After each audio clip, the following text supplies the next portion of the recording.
Go na po. Hi, I am here in the gallery of the City College of San Jose del Monte, Bulacan. And ito ay gallery nila. Makita ninyo, maganda ang pagkakagawa. Pero i-improve pa nila ito. Ito yung mga pictures. Pwede ninyo siguro iisipin na makagawa rin ng ganito. So look at this. The mayor and the congresswoman. Nandito sila. Ganito nila ginagawa ito. Ikutin mo nga ito paano nila nilalagay yan. So, other universities can also learn from this na maayos, malinis. It is not too big, no? Siguro pwede nilang palakihin. But nandito makikita mo yun. Ilagay dito the historical development of the university, of the college. So, anong mga ginagawa ninyo? Yung mga iba-iba pa dito nandito.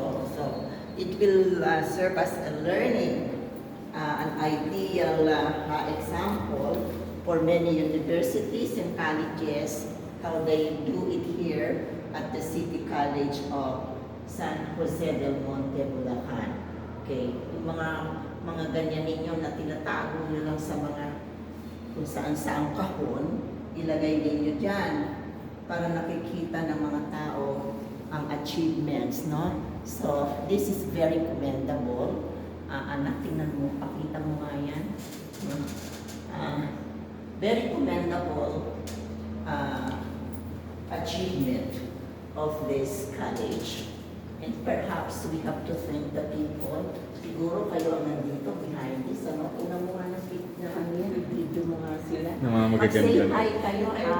Sabi mo yung pangalan mo, hi. Hi, I'm Angela Briones. Okay. Hi, I'm Maria Joy Oleo. Okay, kunin nyo sila para ayusin din yung mga museum gallery nila. This is only a gallery, not really a museum, but a gallery na makikita nyo.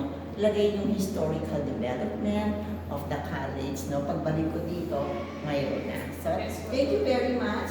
Ito yung magandang congresswoman, no? Si Ma'am Robes at ang kanyang gwapong asawa, si Mayor Arthur Robes, no? Na full support dito sa City College of Bulacan. Okay, so matutuloy tayo sa City College of San Jose del Monte.